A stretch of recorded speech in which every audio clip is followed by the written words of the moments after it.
In a model of a ship, the mast is 9 centimeter high, while the mast of the actual ship is 12 meter high.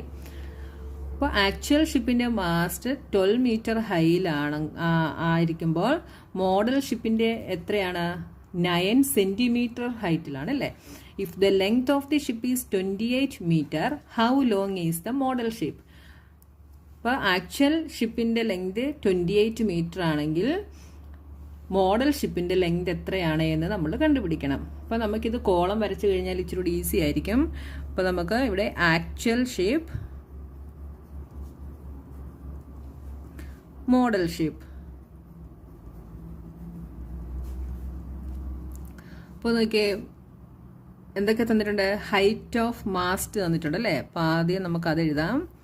Height of mast actual ഷിപ്പിൻ്റെ എത്രയാണ്? 12 metre. അപ്പോൾ model ഷിപ്പിൻ്റെ 9 centimetre. ഇനി പിന്നെന്താണ്? Length of ship.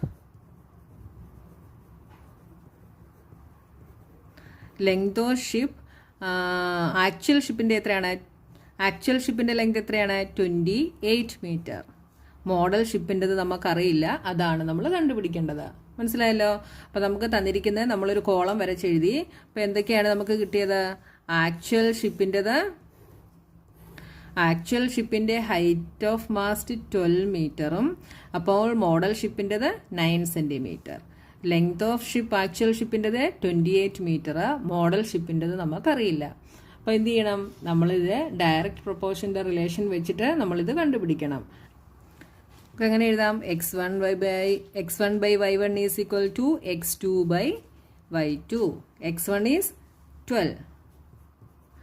12 by 9 is equal to 28 by x.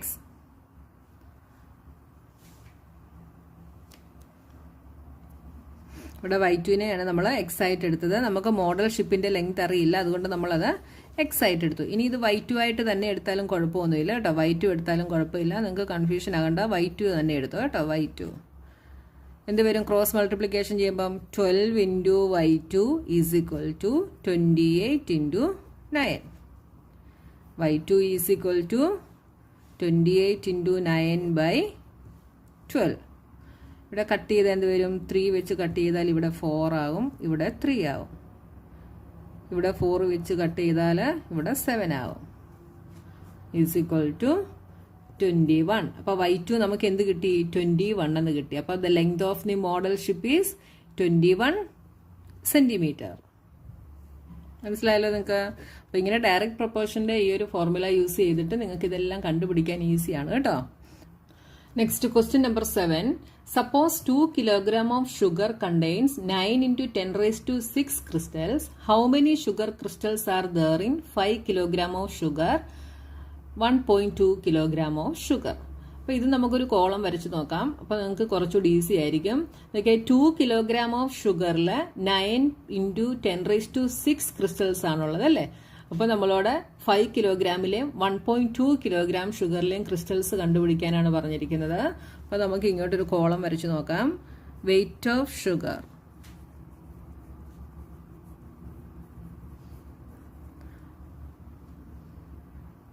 താഴെ crystals.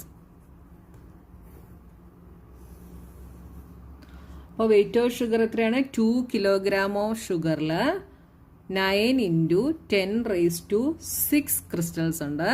പിന്നെ എന്തൊക്കെ കണ്ടുപിടിക്കാനാണ് പറഞ്ഞിരിക്കുന്നത്? 5 കിലോഗ്രാമിലത് കണ്ടുപിടിക്കണം, അത് നമുക്കറിയില്ല. പിന്നെ 1.2 കിലോഗ്രാമിലത് നമ്മൾ കണ്ടുപിടിക്കണം, അതും നമുക്കറിയില്ല. അപ്പോൾ നോക്കിയേ, ഇതിനെ നമുക്ക് x1, ഇത് y1, ഇത് x2, ഇത് y2, ഇത് x3, ഇത് y3 ഇങ്ങനെ എടുത്തു കഴിഞ്ഞാൽ നമ്മുടെ റിലേഷൻ വെച്ചിട്ട് എന്ത് ചെയ്യാം? അപ്പോൾ നോക്കി, ഇവിടെ എമൗണ്ട് ഓഫ് ഷുഗർ ഇൻക്രീസ് ചെയ്യുന്നതനുസരിച്ച് എന്ത് ചെയ്യുന്നു? ദ നമ്പർ ഓഫ് ക്രിസ്റ്റലും ഇൻക്രീസ് ചെയ്യുന്നു അല്ലേ, സെയിം റേഷ്യോയിൽ ഇൻക്രീസ് ചെയ്യും. എപ്പോഴാണ്? ഡയറക്റ്റ് പ്രൊപ്പോർഷനിലാണെങ്കിൽ അല്ലേ. അപ്പോൾ 2 കിലോഗ്രാമിന് ഇവിടെ 9 into 10 raised to 6 ആണ്. അപ്പോൾ 5 കിലോഗ്രാമിന് എത്രയാണെന്ന് നമുക്ക് കണ്ടുപിടിക്കാം. അപ്പോൾ എങ്ങനെയാണ് കണ്ടുപിടിക്കുന്നത്? x1 by y1 is equal to x2 by y2. ഇവിടെ x1 എന്താണ്? x1 is 2, y1 is 9 into 10 raised to 6. Is equal to x2 is 5, y2 നമുക്കറിയില്ല. അപ്പോൾ ഇതിൽ നിന്ന് y2 എങ്ങനെ കണ്ടുപിടിക്കാം? 2 into y2 is equal to cross multiplication ചെയ്യുന്നു. 5 into 9 into 10⁻6. ഇതിൽ നിന്ന് y2 എന്ത് വരും? y2 is equal to 5 into 9 into 10⁻6 by 2 is equal to 45 into 10⁻6 by 2. 45 by 2 എന്താണ്? 22.5 ഇൻറ്റു 10⁻6. 22.5 ഇൻറ്റു 10⁻6. ഇനി അടുത്തത് നമ്മൾ y3 കണ്ടുപിടിക്കണം. അപ്പോൾ നമുക്ക് എന്തെഴുതാം? x1 by y1 is equal to x3 by y3. ഇത് ചെയ്യുന്നുണ്ട് എന്ത് വരും? 2 by x1 is 2, y1 is 9 into 10⁻6 is equal to x3 is 1.2 by y3 നമുക്കറിയില്ല. ഇത് ക്രോസ് മൾട്ടിപ്ലിക്കേഷൻ ചെയ്യുമ്പോൾ എന്ത് വരും? 2 into y3 is equal to, ഇത് തമ്മിൽ ക്രോസ് മൾട്ടിപ്ലിക്കേഷൻ ചെയ്യും, 1.2 ഇൻറ്റു 9 ഇൻറ്റു 10⁻6. ഇതിന് y3 എന്ത് വരും? y3 is equal to 1.2 into 9 into 10⁻6 by 2. ഇവിടെ 2ഉം 1.2ഉം കൂടെ നമുക്ക് കട്ട് ചെയ്യാം. അപ്പോൾ എന്ത് കിട്ടും? 0.6 എന്ന് കിട്ടും. Is equal to 6 into 9 54. അപ്പോൾ 5.4 എന്ന് വരും. അപ്പോൾ ഇവിടെ ഒരു ഡെസിമൽ പോയിന്റ് ഉണ്ട് അല്ലേ? 0.6 ആണ്. അപ്പോൾ ഇത് തമ്മിൽ ചെയ്യുന്നുണ്ട് 6 ഇൻറ്റു 9 54. ഇവിടെ ഒരു പോയിന്റ് ഉണ്ട്, അതുകൊണ്ട് നമ്മൾ ഇവിടെ നിന്ന് ലെഫ്റ്റിലോട്ട് മാറി ഡെസിമൽ പോയിന്റ് ഇടുന്നു. 5.4 ഇൻറ്റു 10⁻6 ക്രിസ്റ്റൽസ്. അപ്പോൾ ഇതെത്രയാണ്? 5.4 ഇൻറ്റു 10⁻6 ക്രിസ്റ്റൽസ്. ഇവിടെ നോക്കിയേ, 2 കിലോഗ്രാമിനെക്കാട്ടി കുറവാണ് 1.2 കിലോഗ്രാം. അതുകൊണ്ടാണ് നമുക്ക് ഇവിടെ ചെയ്തപ്പോൾ ഈ 9-നേക്കാട്ടിൽ കുറവ് കിട്ടിയത് കേട്ടോ, 5.4. ഇവിടെ 2-വിനെക്കാട്ടിൽ കൂടുതലാണ് 5, അതുകൊണ്ട് ഇവിടെ നമുക്ക് 9-നേക്കാട്ടിൽ കൂടുതൽ കിട്ടി.